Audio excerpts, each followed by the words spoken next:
tenemos para el desarrollo. Bueno, pues muchas gracias. Reitero mi agradecimiento a la organización de este congreso por la aceptación de su trabajo y, bueno, y por la realización mismamente del propio congreso de todas las circunstancias. Así que muchas gracias y mucho ánimo con toda la organización.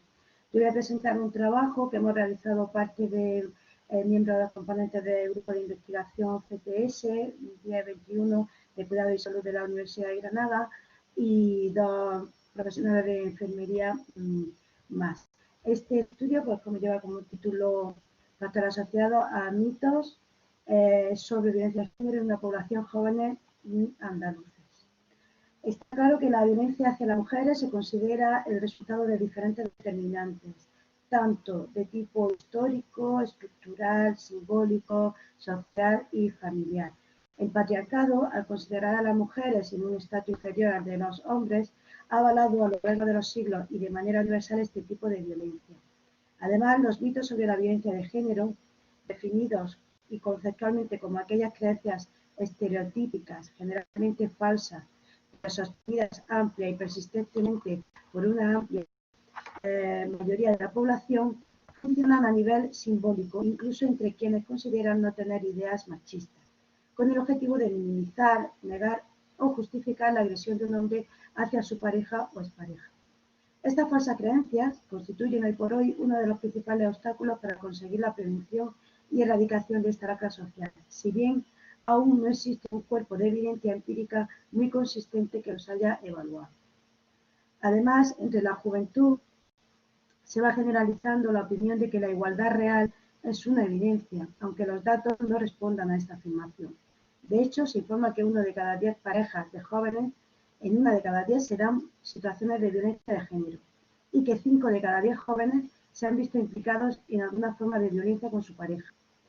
Además, la última macroencuesta española sobre violencia hacia la mujer, publicada hace apenas un par de meses, en 2020, informa que el 60,5% de las mujeres entre 16 y 24 años han sufrido acoso sexual y un 16,6% fue antes de cumplir los 16 años.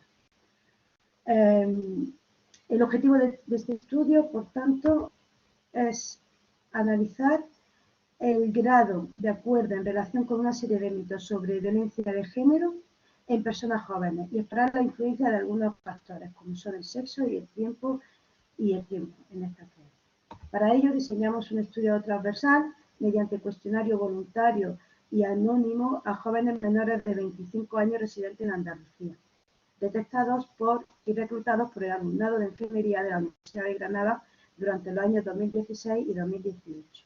El cuestionario se diseñó en función de la bibliografía disponible, analizando variables sociodemográficas, edad, sexo, entorno, así como el grado de acuerdo respecto a 11 tipos de mitos sobre violencia de género. Este grado de acuerdo se categorizó de manera binaria en valores 0 y 1, siendo 0 nunca o casi nunca y 1 siempre o casi siempre. Unos mitos, como veremos ahora, están relacionados con los maltratadores, otros con las mujeres víctimas y otros con las situaciones del entorno y violencia. Se aplicó estadística descriptiva mediante medidas de frecuencia y porcentajes y se calcularon las diferencias de prevalencia según sexo, aplicando el test de Chi cuadrado y estableciendo una significación en un valor inferior a 0,05. Y finalmente estimamos un modelo del riesgo de estar de acuerdo con los principales mitos según año de estudio, mediante regresión logística binaria, calculándose los ratios y sus respectivos intervalos de confianza al 95%. Estos fueron los mitos que concretamente que se puso en la encuesta. Bueno, como veis, pues son mitos muy coloquiales. Si un hombre no maltrata porque sí, la mujer también habrá hecho algo para provocarle. Si una mujer es maltratada continuamente, la culpa es suya por seguir viviendo con ese hombre. Si se tienen hijos o hijas, hay que aguantar los maltratos por el bien de ellos. Los hombres que maltratan lo hacen porque tienen problemas con alcohol u otras drogas. Los hombres que agreden a su pareja están locos o son violentos por naturaleza o también fueron maltratados en su infancia. La violencia de género es una pérdida momentánea de control. La violencia de género no es para tanto, son casos muy aislados, lo que pasa es que salen mucho en la prensa y eso hace que parezca que pasa mucho. lo que ocurre dentro de la pareja es un asunto privado, nadie tiene derecho a meterse, o que la violencia doméstica solo ocurre en familias sin educación o que tienen pocos recursos económicos, o al menos que viven en la miseria. Los resultados del estudio, bueno, nosotros extrajimos los datos del estudio principal en el que también se encuestaron a personas adultas. Realmente el estudio estuvo formado, participaron 5.637 personas, pero para nuestro análisis hemos seleccionado a los menores de 25 años, que fueron 3.291. Realmente hay poca diferencia en cuanto a distribución de hombres y mujeres, oscilando en el 50% prácticamente. Sí hubo más muestras en el año 2016 que en el año 2018 y también hubo bastante diferencia en cuanto al entorno de los encuestados, predominando sobre todo los que se encontraban en un entorno urbano. Analizando el resultado de los... No he podido analizar, bueno, pues salen aquí los ya resaltados los resultados. Vemos que entre jóvenes y adultos no hay mucha diferencia en cuanto a los principales mitos identificados. De manera que entre jóvenes el que más prevalencia obtuvo fue pensar que los hombres que agreden a sus parejas son violentos por naturaleza, lo pensaba un 37%, seguido porque están locos y seguido porque la mujer es la culpable por mantener esa relación. En los adultos son los mismos, aunque cambiado un poco de orden. El primero es que son violentos por naturaleza también, pero el segundo es la mujer la culpable por no irse y abandonar la relación. Seguido por que los maltratadores están locos. Las diferencias en edades, todas las diferencias fueron significativas, destacando que las personas mayores tienen más falsas creencias, falsos estereotipos a este respecto, salvo en pensar que los maltratadores están locos, en los que fueron los jóvenes los que más destacaron con esta opinión. En cuanto a los jóvenes solamente, al diferenciar por hombres y mujeres, vemos que apenas hay diferencia por sexo en casi todos los mitos, solamente en dos.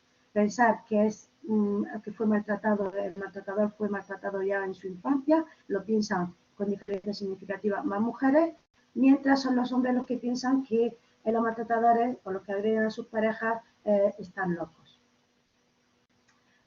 En cuanto al modelo, calculamos un modelo de regresión para ver el riesgo de tener o de estar de acuerdo con estas creencias desde el año 2018 respecto al año 2016. De manera que observamos que aumentó significativamente el riesgo, a casi 2,5 veces más, pensar que los maltratadores tenían problemas con alcohol o drogas, que eran casos aislados, que lo que pasa es que se visualizaban mucho por las redes sociales, por los medios de comunicación, que ocurría en familias de bajo estatus o de niveles de pobreza prácticamente, bajo nivel económico, social.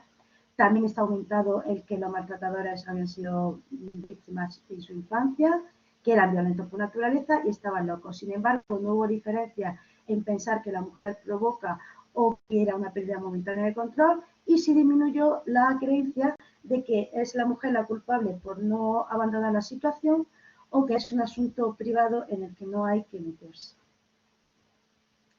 Para discutir estos resultados, pues diremos que este estudio ha encontrado que los mitos sobre violencia de género más arraigados, en esta muestra de jóvenes andaluces menores de 25, se relacionan con factores personales y vivenciales del maltratador, como ser violento por naturaleza o estar loco, así como el culpabilizar directamente a la mujer de la situación por no abandonar a su agresor. Dichas creencias tratan, en definitiva, de exonerar a los maltratadores justificando su comportamiento agresivo. Según San Martín, derivar el maltrato hacia una causa biológica, como se puede entender al hablar de la naturaleza, la sociedad comete el error de confundir agresividad, cualidad con sentido adaptativo, con violencia. Esta última es una cualidad humana, evitable, no biológica y resultado de la evolución cultural, por lo que ninguna persona es violenta por naturaleza. Además, el maltratador solo ejerce violencia si el contexto lo permite. En muchos de los casos, el agresor fuera de la esfera doméstica es una persona agradable y respetuosa, por lo que no es que no puedan controlar su ira, sino que deciden descargarla sobre las personas con las que se sienten en derecho a él, es decir, las mujeres víctimas. De hecho, la encuesta nacional sobre la percepción de la violencia de género en la adolescencia y la juventud, realizada en España en 2013, informó de manera muy similar a lo hallado en este estudio que el 40% de jóvenes entre 15 y 29 años consideraba que los agresores suelen tener algún tipo de enfermedad mental. Pero ya en 2003, la Organización Panamericana de la Salud señalaba en su informe mundial sobre la violencia y la salud que la proporción de la agresión con la pareja vinculadas con trastornos psicopatológicos suele ser relativamente baja en entornos donde este tipo de violencia es común. Es decir, como afirma la psicóloga Fernanda González, solo un 5% de los hombres que maltratan a sus parejas presentan graves trastornos psicopatológicos. Esta baja cifra también resulta coincidente con los datos publicados en España sobre sentencias condenatorias a hombres por asesinato en el ámbito de la pareja, en las que el eximente de alteración psíquica o enajenación mental en los últimos 8 años nunca superaron el 17%. Por tanto, este estereotipo de maltratadores psicópatas, neuróticos, esquizofrénicos, depresivos, paranoides o con problemas psíquicos está de forma consistente cuestionada, ya que por el contrario más bien destacan por la normalidad de sus rasgos de personalidad.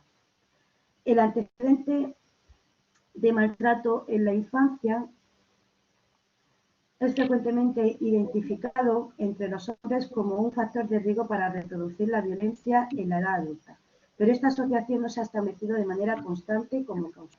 De hecho, se informa que más de la mitad de los hombres que sufrieron esta exposición nunca se comportaron violentamente con sus parejas. Perdona, Esto a pensar Encarnación, tenemos que ir acabando, ¿sí? ¿vale? Bueno, pues solamente decir que lo de que las mujeres no abandonan, son culpables. Aquí hay que hablar del síndrome de adaptación paradójica de la violencia de género, que si alguien quiere alguna pregunta le puedo responder. Y bueno, y vienen un poco, y el hecho de que en los últimos años haya aumentado el riesgo de casi todos los mitos de los que hemos hablado, pues viene un poco a justificarse quizá por la irrupción y la convivencia prácticamente constante de nuestra juventud con las nuevas tecnologías. Que pueden alimentar este tipo de estereotipos e ideas sexistas, ¿no? Tal como informa incluso la Fiscalía General del Estado. Concluimos que no solamente persisten aún falsos mitos sobre violencia de género entre la población joven de nuestra comunidad autónoma, sino que en los últimos años parece incluso aumentar de manera significativa, sobre todo aquellos que tratan de justificar el comportamiento del maltratador. Estos hallazgos son, con todas sus limitaciones, han de hacer reflexionar a los profesionales de enfermería, especialmente en la atención comunitaria, sobre cómo se está educando a las nuevas generaciones y qué medidas habría que tomar con ellas, también desde el ámbito sanitario, para cambiar estas falsas creencias. De hecho, el lema de este año de ONU Mujeres es Generación Igualdad. Y la Agenda 2030, que nos compromete a todos, incluye como quinto eje la igualdad de género. En esta tarea nos va la salud y el bienestar no solamente de las mujeres, sino de toda nuestra sociedad. Muchas gracias y aquí pongo la bandera.